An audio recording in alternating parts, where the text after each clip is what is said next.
Hello, welcome to my YouTube channel. My name is David and in this video I'm going to show you a standalone version of Carcassonne set in the African Savannah, so it's called Carcassonne Safari. And this version is for 2 up to 5 players, so please let me show you how it's played. At the start of the game you pick the scoreboard and there you put up your elephant in the color of your choosing. This will keep track of your scoring. Each player will get 6 meeples in his or her color. There's one big starting tile and you put the Range Rovers on these sides of that starting tile. So they occupy a position where a tile may be placed. All single tiles are shuffled into drop piles. And in this game we will get some animal tokens. There are 5 different animals in this game and it's all about scoring as many different animals as possible. At the start of the game each player will randomly get 2 of those animal tiles. So in this case I'll get an elephant and a zebra. And you put those face up, so all players can always see the animal tiles you have.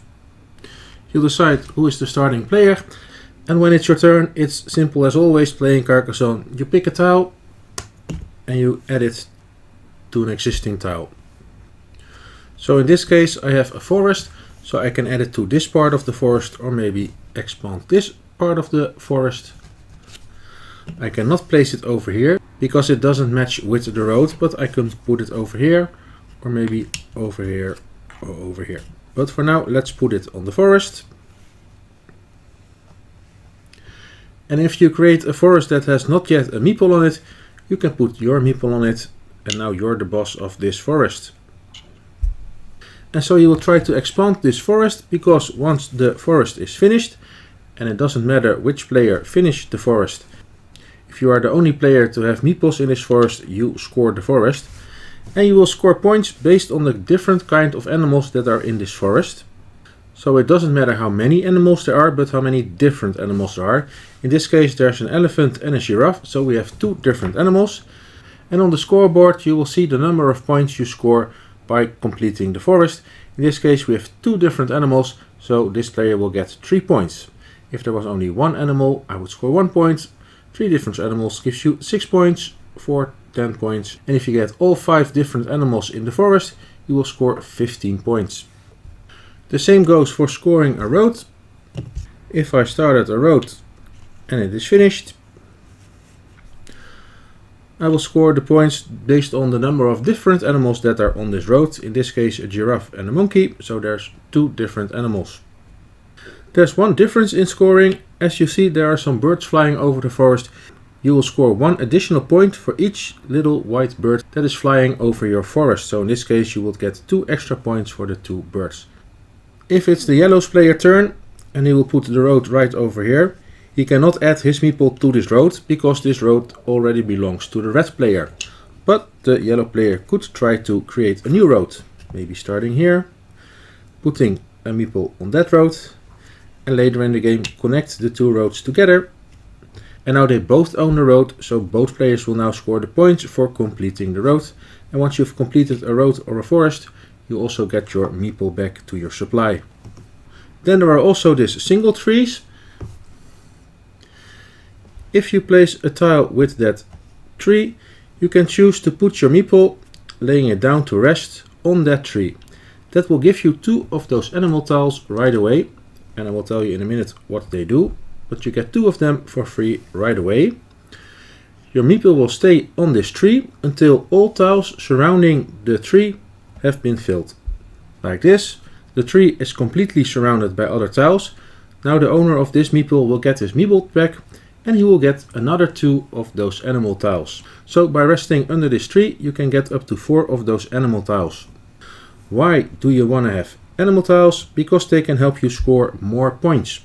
For example, if you score a road that has 2 different animals, maybe a giraffe and a monkey, you're always allowed to add 1 additional animal that is not yet in the scoring, so maybe an elephant. And now I will score 3 different kind of animals instead of 2, so this will give me more points.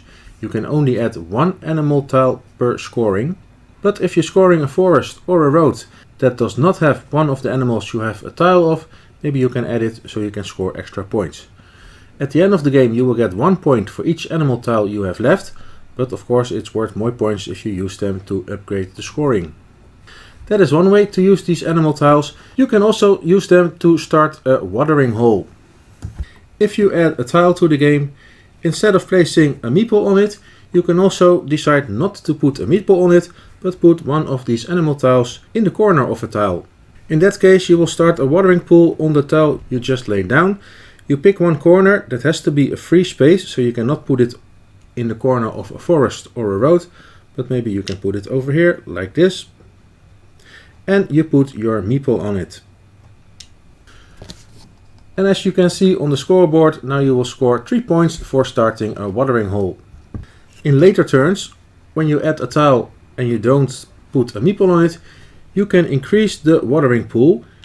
This can also be done by other players, but they can simply continue to grow the watering pool, but you are only allowed to add animals that are not yet part of the watering pool. So the giraffe cannot be added anymore, but maybe the next player has an elephant animal tile. That player places a tile but doesn't put a meeple on it.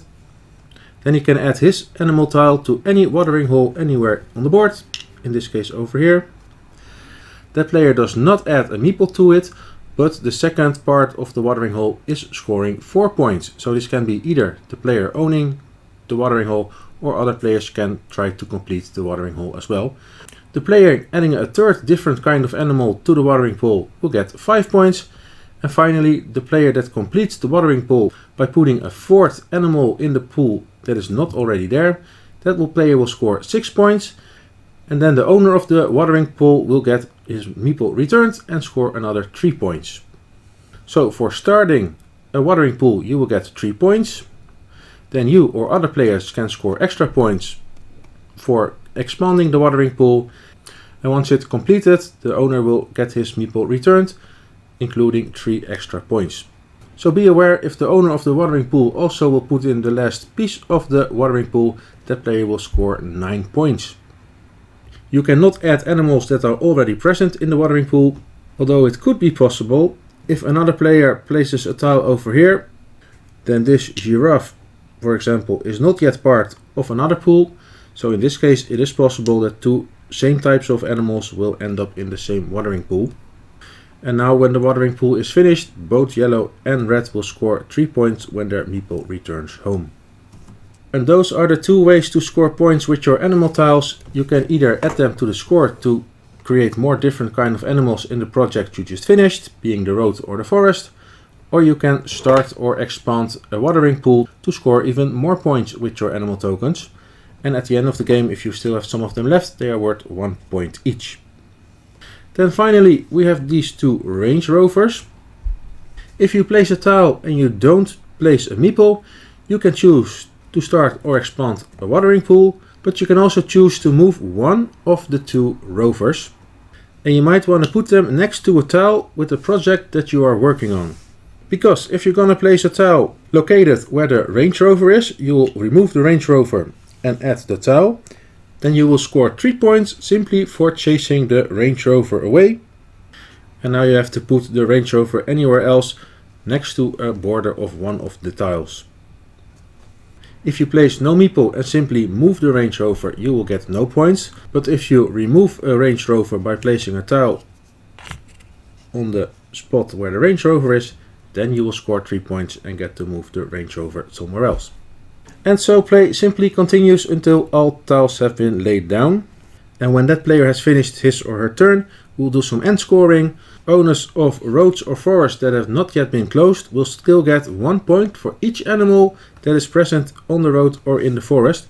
And this time it doesn't matter how many different animals, you simply get 1 point for each, even if they are the same animals. And don't forget to score 1 extra point for each bird in the forest.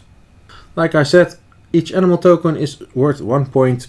Unfortunately, meeples that are still resting at a tree or the meeples on the watering pools will give you no points. And the winner is simply the player with the highest score. And there's no tiebreaker, so there is a chance of a shared victory. And that is how to play Carcassonne Safari for 2 up to 5 players. If you have any questions, please feel free to ask them in the comments below. My name is David, thank you for watching and hope to see you next time.